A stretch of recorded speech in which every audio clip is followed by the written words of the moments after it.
Bismillahirrahmanirrahim. Alhamdulillahi rabbil alamin. Wassalatu wassalamu ala asrafil anbiya'i wal mursalin wa ala alihi wa ashabihi wa mawala. Ashhadu an la ilaha illallah wahdahu la syarikalah wa ashhadu anna Muhammadan abduhu wa rasuluh wa la nabiyya ba'dah.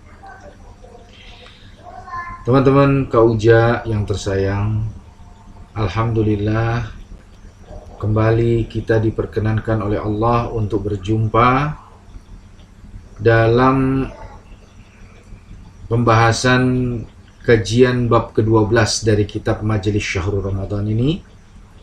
Dan pembahasan yang ke-12 ini beliau beri judul dengan bentuk kedua dari tilawah Al-Quran. Nah, sebagaimana yang teman-teman sudah ketahui bahwa pada bab yang lalu, bab yang kelima, Syekh menjelaskan bahwa makna dari kata tilawah itu ada dua. Yang pertama adalah tilawah secara lafaz, yang kedua adalah tilawah secara hukum. Nah, pada bab yang kelima itu beliau sudah menguraikan makna dari kata tilawah secara lafaz atau bacaan, ya. Betapa Al-Quran ini memiliki banyak sekali keistimewaan dan keutamaan, baik hanya semata-mata dibaca atau yang lebih daripada itu. Baik, sahabat Uja yang tersayang, perlu kita kenali dan perlu kita sadari bahwa ketika kita memasuki bulan Ramadan, di dalam bulan Ramadan itu sendiri ada pusat kegiatan, ya, yang oleh Allah Subhanahu wa Ta'ala telah dijelaskan berulang-ulang kali pada pembahasan-pembahasan yang lalu bahwa Syahrul Ramadan alladzi unzila fihi al-Qur'an hudal linnasi wa bayyinatin minal huda wal furqan. Bahwa bulan Ramadan itu adalah bulan turunnya Al-Qur'an. Artinya bulan Allah mengistimewakan Ramadan, ya, Allah mengistimewakan Ramadan Mubarak atau Ramadan Karim ini karena dia dipilih untuk pertama kali diturunkan ayat firman kalamullah. Nah, teman-teman yang diberkahi, itu menunjukkan bahwa Ramadan ini adalah bulan di mana selain amalan puasa, ya, Ramadan juga dikenal dengan sebutan Syahrul Quran, bulan turunnya Al-Quran atau bulannya Quran. Nah, oleh karena itu menjadi penting untuk kita sadari dan ketahui, ya, karena kebanyakan di antara teman-teman tentu saja banyak yang lalai, ya, banyak yang lupa dengan hanya memfokuskan kegiatan-kegiatannya di bulan Ramadan pada nilai-nilai puasanya semata-mata, ya, hanya pada nilai puasanya semata-mata. Padahal selain daripada puasa, ya, kegiatan utama di dalam bulan Ramadan juga adalah bulan membaca Al-Quran atau mempelajari Al-Quran. Ya, karena itu selain dari berpuasa di bulan Ramadan, ya, kita juga sangat dianjurkan untuk membaca dan mempelajari Al-Quran itu sendiri, ya, di mana jelas dan tegas Allah menghubungkan atau menggabungkan ayat yang berbicara tentang puasa di bulan Ramadan dengan peristiwa turunnya Al-Quran, dengan kemuliaan Al-Quran. Iya kan? Seperti yang sudah kita bahas pada pertemuan yang lalu, ya, bahwa Al-Quran surah Al-Baqarah ayat 183 sampai 185 ini menceritakan tentang aktivitas saum, puasa, dan aktivitas membaca Al-Quran, aktivitas turunnya Al-Quran. Khair, teman-teman yang dirahmati oleh Allah. Oleh karena itu, dalam majelis ke-12 ini, ya, kemarin sudah kita bahas tentang Quran secara lafaz, maka hari ini saya akan membahas mengenai bentuk kedua dari tilawah Al-Quran, yakni tilawah secara hukum. Nah, dan untuk membahas persoalan ini, beliau pertama kali mengemukakan sebuah dalil di dalam surat Shad, ya, ayat ke-29. Surat Shad ayat ke-29 Allah berfirman, Kitabun anzalnahu ilaika mubarakul liyadabbaru ayatihi waliyatadzakkara ulul albab. Ya, ini adalah sebuah kitab yang kami turunkan kepadamu penuh dengan berkah, supaya mereka memperhatikan ayat-ayatnya dan supaya orang yang mempunyai pikiran yang berakal mendapatkan pelajaran. Nah, selanjutnya Syekh berkata, saudara-saudaraku, pada majelis sebelumnya, tepatnya majelis kelima, telah dinyatakan bahwa tilawah itu memiliki dua bentuk, ya. Tadi sudah kau jelaskan. Oleh sebab itu, para salafus salih menjalani berbagai jenjang dalam berinteraksi dengan Al-Quran. Mereka mempelajari, membenarkan, dan merealisasikan hukumnya secara nyata. Dan semua itu lahir dari akidah yang kokoh dan keyakinan yang benar. Teman-teman Kauja yang tersayang, nah, menitik dari surah Shad ayat 29 tadi, ya, kita bisa mengambil beberapa hikmah yang Allah sampaikan bahwa Al-Quran itu adalah kitab, ya, yang berisi berkah. Ya, kitab yang berisi berkah mulai dari Al-Fatihah sampai surah An-Nas. 30 juz, 114 surat. Ya, yang berisi berkah, yang bermanfaat kepada orang yang memperhatikan ayat-ayatnya. Artinya perlu untuk diperhatikan, ya. Teman-teman Kauja, masih ingat pemberitahuan Kauja yang lalu bahwa berapa banyak orang yang ketika diundang, diajak untuk hadir tilawah Quran, pembacaan Yasin kah, pembacaan apapun istilahnya, ya. Karena di daerah itu yang populer ada yang disebut dengan majelis Yasinan. Ya, majelis Yasinan yang hanya membaca saja, baca Yasin saja. Yasin wal Qur'anil Hakim, terus sampai selesai. Habis itu selesai itu bubar, pulang. Hanya sampai di situ, ya. Maka ini tidak dipahami. Ya, ini tidak difahami sebagaimana yang Allah firmankan, Kitabun anzalnahu ilaika mubarakul liyadabbaru.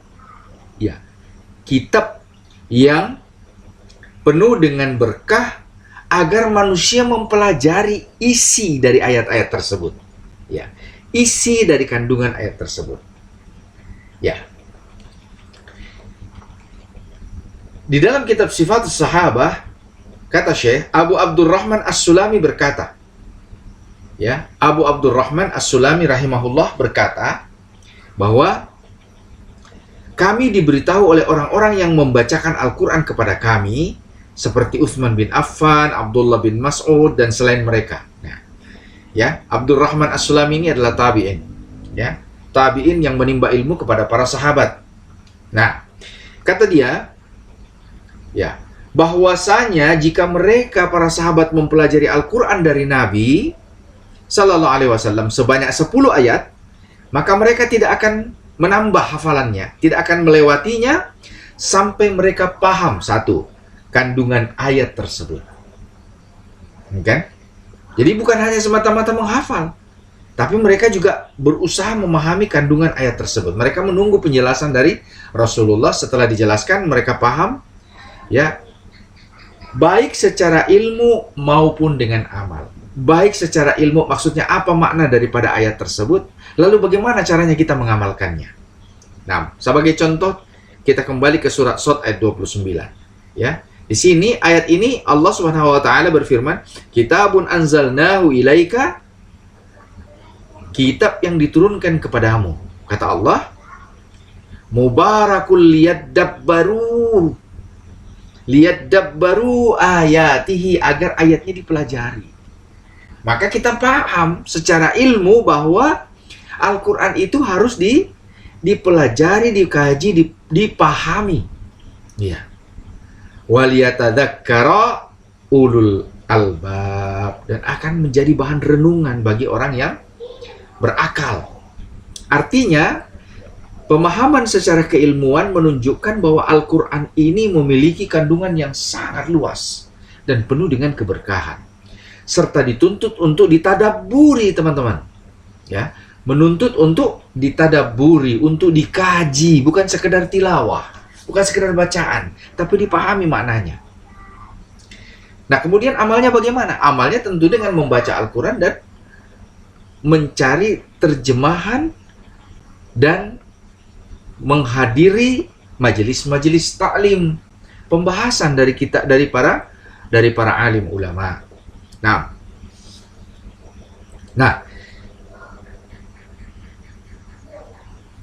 kata beliau, ya, kata Abu Abdurrahman As-Sulami, ya, maka mereka pun berkata, para sahabat berkata bahwa kami mempelajari Al-Quran kepada Rasul itu Al-Quran, ilmu serta amal secara keseluruhan, satu kali jalan, gitu. Dan di dalam riwayat yang lain dikatakan bahwa mereka para sahabat tidak menambah hafalan mereka sebelum apa yang sudah mereka ketahui itu mereka hafalkan dan mereka amalkan. Nah, sebelum mereka amalkan, sebagaimana kisah dari Imam Malik bin Anas, guru daripada Imam Syafi'i, suatu ketika beliau ditanya oleh seorang penanya di dalam majelis beliau. Nah, setelah beliau baca pertanyaan tersebut, ya, di situ beliau ditanyakan bagaimana hukumnya hukum dan hikmahnya memerdekakan budak. Teman-teman yang tersayang, teman-teman tahu nggak? Imam Malik menunda jawaban pertanyaan ini sampai 1 bulan. Beliau tidak menjawabnya. Ya. Sampai berlalu waktu 1 bulan, kemudian setelah itu bulan berikutnya beliau bertanya kepada murid-muridnya. Siapa di antara kalian yang pernah bertanya mengenai hikmah dan faedah dari memerdekakan budak? Maka salah seorang di antara muridnya mengacungkan jari dan berkata, saya ya Syekh. Selanjutnya Imam Malik bin Anas berkata, tidak ada yang menghalangi saya untuk menerangkan hal tersebut kepada kalian, kepada Anda, kecuali karena saya belum pernah memerdekakan budak. Saya belum pernah mengamalkan. Tuh, luar biasa teman-teman. Ya, jadi mereka, para alim ulama ini, para tabi'in, atba'ut tabi'in dan imam madhab ini, lebih bagus dia menunda jawaban daripada dia menjawab sesuatu yang dia belum pernah lakukan. Nah, salah satu alasan mengapa? Karena rasa takut mereka kepada Allah, sebagaimana firman Allah dalam surah As-Saff, surat ke-61 ayat kedua. Di mana Allah berfirman, ya ayyuhalladzina amanu lima taquluna ma la taf'alun. Kabura maqtan indallahi an taqulu ma la taf'alun. Wahai orang-orang yang beriman, mengapa engkau berkata sesuatu yang kamu belum pernah kerjakan? Ya.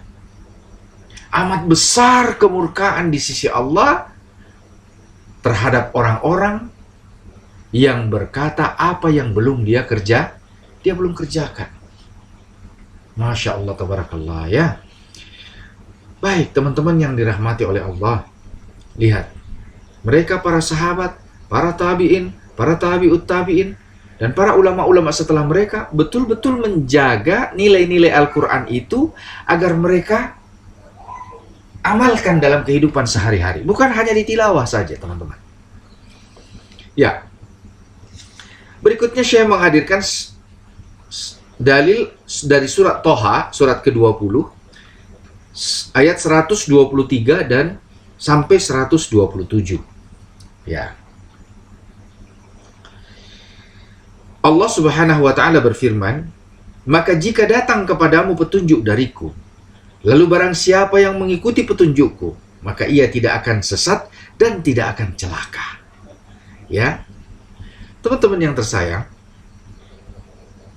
di dalam ayat tersebut tegas Allah nyatakan, wa imma ya'tiyannakum minni hudan famanittaba'a hudaya fala yadillu wala yashqa.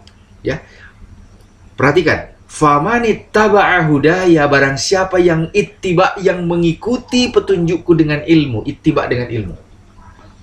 Nah, sekarang bagaimana seseorang itu bisa ittiba kepada hidayah Allah, mengikuti petunjuk Allah, kalau dia tidak paham apa yang dia baca, teman-teman?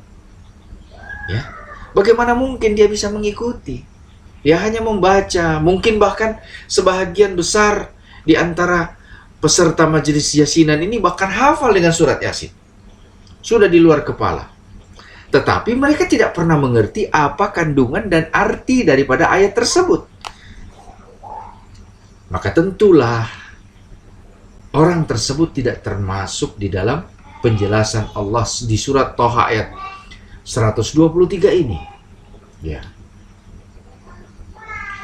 Karena itu Allah mengingatkan kita pada ayat ke-124, "Wa man a'rada an dzikri fa inna lahu ma'isyatan dhanqa wa nahsyuruhu yaumal qiyamati a'ma."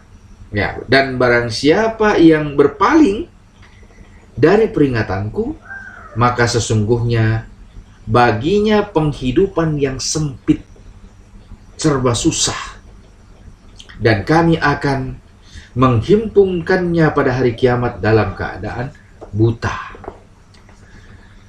Masya Allah, tabarakallah. Teman-teman yang tersayang, tentu ini bagi Kak Uja saja pribadi itu muncul kekhawatiran yang sangat besar terhadap nasib Kak Uja sendiri. Ya, apatah lagi mengingat teman-teman sahabat Kak Uja semuanya. Yang mungkin ada di antara kalian yang menganggap remeh dalam mempelajari Al-Quran ini, menganggap sepele dalam mempelajari Al-Quran ini. Ya, tidakkah ancaman dan ketakutan yang Allah turunkan di dalam ayat ini membuat kita khawatir, teman-teman? Ya, bukankah ayat ini secara langsung atau tidak langsung kita lihat seakan-akan Allah berbicara kepada kita? Hei kau Jamal, kata Allah, "Wa man a'rada an dzikri fa inna lahu ma'isyatan dhanqa." Awas kau. Jangan kau berpaling dari Al-Quran. Karena kalau kau berpaling, kamu akan disempitkan kehidupanmu. Ya. Wa nahsyuruhu yaumal qiyamati a'ma, dan kamu akan bangkit di akhirat nanti buta, tidak bisa melihat. Astaghfirullahaladzim, astaghfirullahaladzim, alladzi la ilaha illa huwal hayyul qayyum wa atubu ilaih. Teman-teman Kak Uja yang tersayang, sudah sepatutnya bagi kita semua mengkhawatirkan nasib kita, mengingat tidak ada satupun jaminan dari baginda Nabi untuk keselamatan kita di akhirat, sebagaimana yang diterima, yang diperoleh oleh para sahabatnya yang ahli surga, yang di depan hidung mereka ditunjuk Abu Bakar masuk surga, Utsman surga, Umar surga, Ali surga. Jelas petunjuknya. Tapi kita tidak ada jaminan, teman-teman.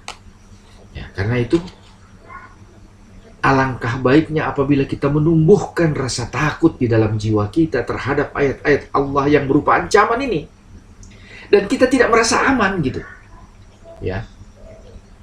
Karena kelak nanti ketika kita dibangkitkan oleh Allah dalam keadaan buta karena kita mengabaikan Al-Quran, qala rabbi lima hasyartani a'ma wa qad kuntu basiran. Ya Allah, kenapa engkau bangkitkan aku buta, tidak bisa melihat, padahal tadinya aku normal, sehat di dunia, tidak ada cacat sedikit pun di mataku. Bahkan kacamata pun tidak, saking terangnya mata. Tapi kenapa aku dibangkitkan di akhirat dalam keadaan buta, ya Allah? Qala, Allah berfirman, kadzalika atatka ayatuna fanasitaha, demikianlah balasan untukmu karena sudah datang ayat-ayat kami kepadamu, ya, datang ayat-ayat kami kepadamu tapi kamu mencuekin, kamu mengabaikan, kamu melalaikan, kamu melupakannya. Maka kata Allah, wa kadzalikal yauma tungsa, maka hari ini pun juga kami cuekin kamu, kami lalaikan kamu, kami abaikan kamu, kami lupakan kamu, kata Allah. Ya. Dan Allah menutup di dalam ayat 127, wa kadzalika najzi man asrafa wa lam yu'min bi ayati rabbih. Ya, dan demikianlah kami balas orang-orang yang melampaui batas dan tidak percaya kepada ayat-ayat Rabb-nya. Tidak percaya mereka. Ya. Kenapa tidak percaya? Ya, menunjukkan sikapnya terhadap Quran. Ya, dia bermasa bodoh terhadap Quran. Dia mengabaikan Al-Quran. Bukankah ini menunjukkan bahwa dia tidak percaya? Kalau dia percaya, mustahil dia mengabaikan Al-Quran. Pasti dia akan perhatikan. Bahkan kalau perlu, setiap hari dibacanya berulang-ulang kali. Dan mengkaji maknanya secara pribadi, sebagai peringatan bagi diri dan keluarganya. Dan Allah berfirman, sesungguhnya azab di akhirat itu lebih berat dan lebih kekal. Tuh, teman-teman Kak Uja yang tersayang, bukan hanya azab di akhirat itu lebih berat, teman-teman, tapi lebih kekal, lebih lama. Ya, seperti yang sudah kita bahas pada pertemuan yang lalu, bukan? Ya, bahwa Allah menerangkan di dalam Al-Quran, satu hari 24 jamnya itu 1000 tahun di akhirat. 1000 tahun lamanya seperti kehidupan di dunia ini. Tuh, ini yang disebut dengan lebih kekal. Nah, berikutnya Syekh Utsaimin mengatakan, di dalam ayat yang mulia tadi Allah menjelaskan ganjaran orang-orang yang mengikuti petunjuknya yang diwahyukan kepada para rasul. Dan wahyu yang terbesar adalah Al-Quran. Dan Allah juga menjelaskan balasan yang akan diterima oleh orang yang berpaling dari petunjuknya. Adapun ganjaran bagi orang yang mengikuti petunjuk Allah, mereka tidak akan sesat dan tidak akan sengsara. Tidak akan tersesat baik di dunia maupun di akhirat, dan juga tidak akan sengsara baik di dunia maupun di akhirat. Teman-teman yang dirahmati oleh Allah, betapapun miskinnya kita dalam menetapi Al-Quran dan Sunnah tadi di dunia ini, niscaya Allah akan mendatangkan rasa qanaah, kecukupan di dalam hati kita. Sehingga meskipun orang lain melihat, kasihannya itu orang miskinnya, tetapi ya, tanpa mereka sadari, orang yang mereka tuduh miskin tadi justru merasa dirinya kaya. Ya, justru merasa dirinya kaya karena seringkali orang-orang yang bertakwa itu senantiasa akan Allah cukupkan. Wa may yattaqillah yaj'al lahu makhraja. Selalu diberi jalan keluar. Ya. Wa yarzuquhu min haitsu la yahtasib. Allah beri rezeki dari jalan yang dia tidak sangka-sangka. Hanya bedanya, memang kadang-kadang kalian melihat orang-orang yang bertakwa itu fakir atau miskin, namun bukan berarti itu sesuatu yang tercela. Ya, bukankah kekayaan sebagaimana yang dikatakan oleh baginda Nabi itu adalah kekayaan? Kekayaan itu bukan kekayaan harta, tetapi kekayaan hati. Ketika seseorang itu telah tercukupi, kata Rasulullah, kau bangun di pagi hari dalam keadaan sehat walafiat, ya kan? Ya, kau bangun dalam keadaan bahagia, maka itu sudah mencukupi, ya kan? Tetapi orang yang selalu merasa dirinya kurang dengan hartanya akan senantiasa sengsara. Akan selalu sakit kepala lah, inilah itu, macam-macam, teman-teman. Baik. Nah, inilah yang diterangkan oleh Allah, bahwa orang-orang yang mukmin akan dicukupkan. Ya. Oleh karena itu, Kak Uja sering berwasiat kepada keluarga, kepada anak-anak, kepada cucu-cucu, kepada adik-adik, kepada para sahabat. Ya. Prioritaskan kebahagiaan dunia kalian di atas Al-Quran dan Sunnah. Ya, jangan kalian cari kebahagiaan itu dengan harta. Karena harta ini ibarat kita minum air garam, air laut, teman-teman. Makin diminum, makin haus. Inilah dunia.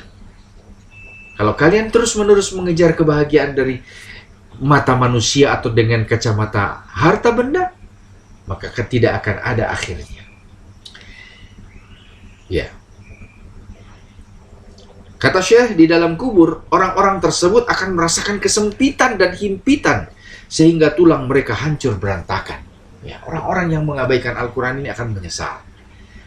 Baik, sahabat Kak Uja yang tersayang, harap diingat dan dicatat ya, bahwa saksi bahasan kita di dalam bab ini bukan orang semata-mata orang kafir, teman-teman. Harus diingat ya. Karena yang menerima Al-Quran itu bukan Yahudi, bukan Nasrani, tapi orang Muslim. Maka yang dimaksudkan di dalam pembahasan ayat ini adalah kaum muslimin yang mengucapkan 2 kalimat syahadat, yang mengerjakan salat 5 waktu, dan seterusnya. Tuh. Ya. Perlu sekali bagi kita untuk memperhatikan kajian ini. Ya.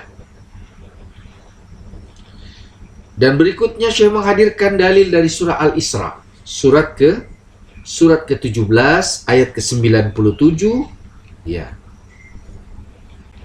Yang berbunyi, A'udzubillahi minasyaitonirrajim, wa nahsyuruhum yaumal qiyamati ala wujuhihim umyan wa bukman wa summan ma'wahum jahannam kullama khabat zidnahum sa'ira. Ya, kata Allah, dan kami akan mengumpulkan mereka pada hari kiamat dengan cara diseret di atas muka mereka. Diseret di atas muka mereka. Masya Allah, tabarakallah, astagfirullahaladzim. Ini ngeri sekali Kak Uja ya, teman-teman sekalian. Karena tidak ada jaminan bagi kita. Tidak ada jaminan bagi diri Kak Uja bahwa Kak Uja tidak termasuk di dalam ayat ini. Tidak. Boleh jadi bahkan Kak Uja sedang membacakan ayat yang mungkin akan menimpa diri Kak Uja itu sendiri. Ya. Astagfirullahaladzim. Teman-teman tersayang, perhatikanlah. Renungkanlah. Ya. Resapilah ayat-ayat Allah ini. Yang mungkin jadi ayat ini sebenarnya ditujukan kepada kita. Ya. Karena itu takutlah. Ittaqullah, takutlah kepada Allah.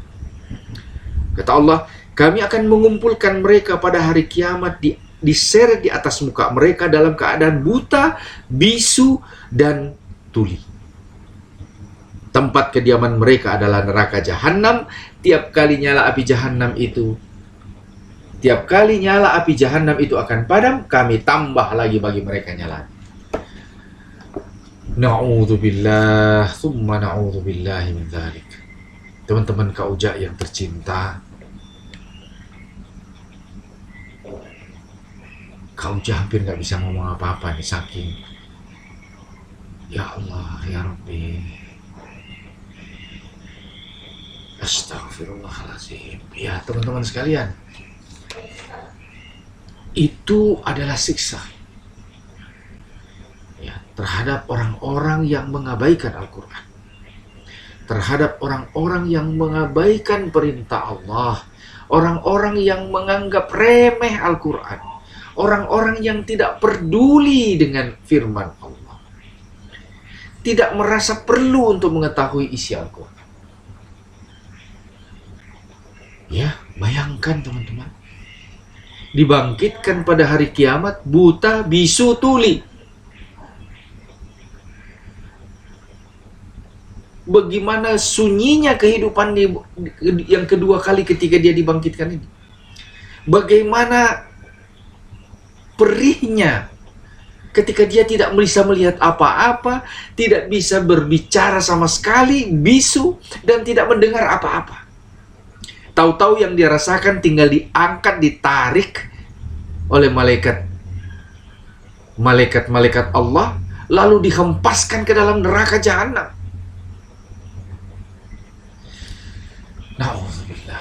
Na'udzubillah. Itu semua terjadi karena mereka mengabaikan. mengabaikan Al-Quran. Dan Syekh mengatakan ya, bahwa ketika di dunia mereka buta dari kebenaran, tuli dari mendengarkan petunjuk dan kebenaran, serta menahan diri untuk tidak membicarakannya. Dia tidak mau bertanya. Ya. Padahal obat kebodohan, kata para ulama, adalah bertanya. Kalau nggak tahu ya jangan diam. Jangan membisu, bertanya. Ustadz, saya umur sudah 50 tahun, tapi sampai sekarang saya belum mengerti bagaimana cara sholat yang baik. Apa-apa saja bacaan sholat. Kenapa mesti malu, teman-teman? Kenapa mesti takut? Kenapa mesti rendah hati? Padahal keselamatan kita yang abadi itu tergantung dari hal tersebut. Maka jangan teman-teman ragu ya. Jangan teman-teman malu untuk bertanya. Bertanyalah. Kata Allah, fas'alu ahla dzikri in kuntum la ta'lamun. Bertanyalah kepada ahli zikir, kepada para alim, kepada para ulama. Apa saja dalam agama kalian, in kuntum la ta'lamun, kalau kamu tidak tahu. Ya. Sebagaimana yang Allah firmankan dalam surah Fusilat ayat ke-5. Allah berfirman, wa qalu qulubuna fi akinnatin mimma tad'una ilaihi wa fi adhanina waqrun wa min bainina wa bainika hijabun. Mereka berkata, hati kami berada dalam tutupan yang menutupi apa yang kamu suruh kepada kami kepadanya, dan telinga kami ada sumbatan antara kami dan kamu ada dinding. Ya, saking hasadnya, saking dengkinya kepada pelajaran Al-Quran ini, sampai ada orang yang mengucapkan kalimat yang seperti itu, teman-teman. Ya. Nah, ini adalah sebuah keburukan yang sangat besar. Ya. Maka dari itu, kata Syekh, Allah memberikan balasan di akhirat sesuai dengan perbuatan mereka di dunia. Mereka disia-siakan sebagaimana mereka telah menyia-nyiakan perintah dan syariat Allah. Ya. Maka Allah menceritakan peristiwa tersebut di dalam surah Toha, surat ke-20, ayat 125 dan 126 tadi. Qala rabbi lam hasyartani a'ma wa qad kuntu basira. Ya kan? Kenapa kamu membangkitkan kami dalam keadaan buta, ya Allah, padahal dulu di dunia kami bisa melihat. Nah, ini adalah peringatan dari Allah kepada kita, agar tidak butakan mata kita dari memahami, mengkaji, dan menggali nilai-nilai Al-Quran. Nilai-nilai Al-Quran. Ya. Karena Allah Subhanahu wa Ta'ala adalah zat yang maha mensyukuri, zat yang maha membalas. Maka sebagaimana firman-Nya di dalam surah Al-Qasas, surah ke-28 ayat 84. Allah telah berfirman, "Man jaa'a bil hasanati falahu khairum minha." Ya. Man jaa'a bil hasanati falahu khairum minha. Barang siapa yang datang dengan membawa kebaikan, maka baginya pahala yang lebih baik dari kebaikannya itu. Ya. Kalau dia membawa kebaikan, maka Allah berikan balasan dengan pahala yang lebih banyak lagi dari kebaikan itu. Ya, sedangkan wa man jaa bisayyi'atin fala yujzal ladzina amilu sayyi'ati illa ma kanu ya'malun. Sedangkan yang membawa amal keburukan, maka Allah tidak akan menambahkan keburukan atas apa yang sudah dia kerjakan, kecuali hanya memberi balasan dengan apa keburukan yang sudah dia kerjakan. Tidak ada tambahan. Jadi kalau dia mengerjakan kejelekan 10, ya Allah cuma kasih balasan 10 saja. Tidak dibikin 100 atau 200, tidak. Sementara kebalikannya, kalau kalian membawa kebaikan 10, boleh jadi akan Allah berikan pahala 100, 1000, atau mungkin yang lebih banyak daripada itu. Nah, teman-teman Kauja yang dirahmati oleh Allah,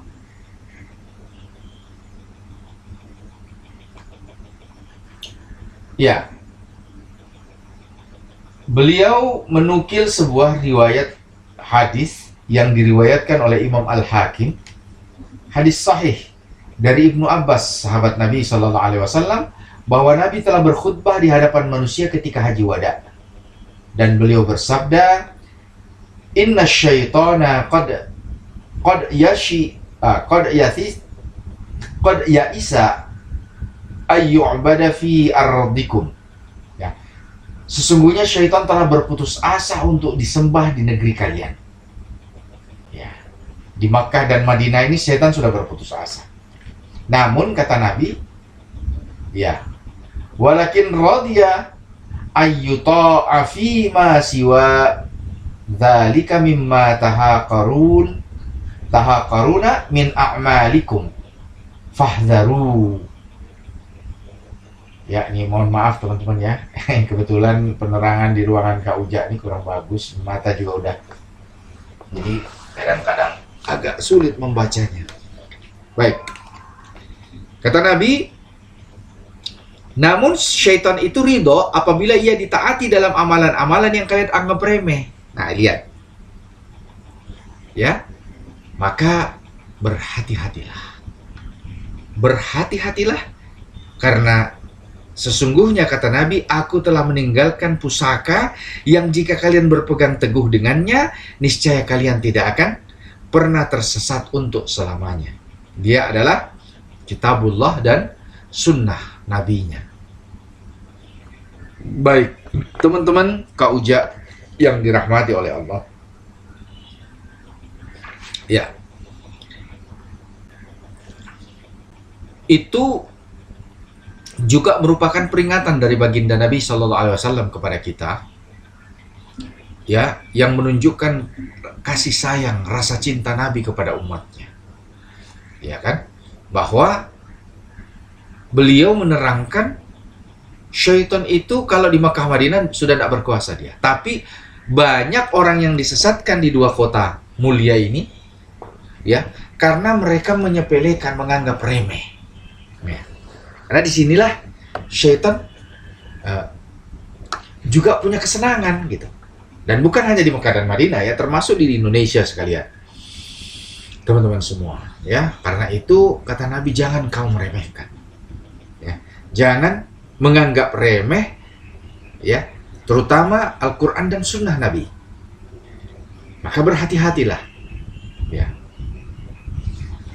Dan sebagai penutup pembahasan, ya, beliau menukil sebuah hadis panjang yang disebutkan dalam kitab Sahih Bukhari, Sahih Muslim, ya, dari Amr bin Shu'aib, dari ayahnya, dari kakeknya, ya, yang mengatakan bahwa Rasulullah Sallallahu Alaihi Wasallam telah bersabda bahwa pada hari kiamat Al-Quran akan diserupakan bentuknya dengan seorang laki-laki, ya, dan Allah Maha Kuasa untuk berbuat hal tersebut, ya. Kemudian didatangkanlah seorang laki-laki yang dahulu mengemban Al-Quran itu, yang menerima Al-Quran itu. Namun ia menyelisihi perintah.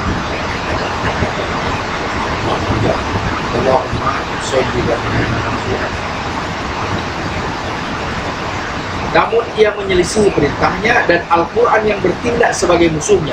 Lalu Al-Quran berkata, Ya Rabbku, Engkau telah mengembankan aku kepadanya, namun ia adalah seburuk-buruk pengemban. Dia melanggar batasan-batasanku, mengabaikan kewajiban-kewajibanku, melakukan kemaksiatan kepadaku dan menolak mentaatiku. Al-Quran tadi terus-menerus mencelanya dengan berbagai hujah, sampai dikatakan kepadanya, urusan orang itu diserahkan kepadamu, wahai Al-Quran. Lalu Al-Quran menggiring laki-laki itu dengan tangannya, dan ia tidak melepaskan laki-laki tersebut. Ya, ini pengertiannya bisa laki-laki, bisa perempuan ya teman-teman ya. Ia tidak melepaskannya sampai ia menelungkupkan hidungnya ke dalam neraka. Masya Allah.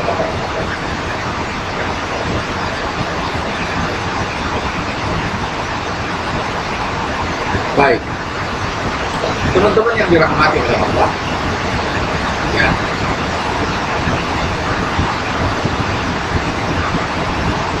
Nah, ini adalah petunjuk peringatan dari baginda Nabi kepada kita yang memberikan gambaran bahwa siapapun yang dititipkan Al-Quran, dan pengertian dititipkan Al-Quran ini teman-teman, itu bukan hanya orang yang menjadi ustadz atau yang bukan ustadz, yang menjadi ulama atau bukan ulama, ya, tetapi seluruh manusia. Karena kita juga wajib sebagai seorang muslim, sebagai pelajar, kita juga wajib mengimani Al-Quran. Bukankah mengimani kitab-kitab Allah itu termasuk salah satu di antara rukun iman yang wajib kita imani, yang wajib kita pegangi? Maka kita pun termasuk di antara orang yang dikatakan oleh Nabi tadi sebagai orang yang mengemban Al-Quran. Nah, teman-teman yang dirahmati oleh Allah, itulah yang dikatakan oleh baginda Nabi dari hadis sahih yang diriwayatkan Imam Muslim dari Abu Malik Al-Asy'ari. Rasulullah bersabda, Al-Qur'anu hujjatun laka au 'alaika. Quran itu adalah hujjah, bukti yang dapat menguatkan dirimu, atau hujjah yang bisa mencelakakan, sebagaimana dalam riwayat tadi, bukan? Nah, teman-teman hujjah yang dirahmati oleh Allah,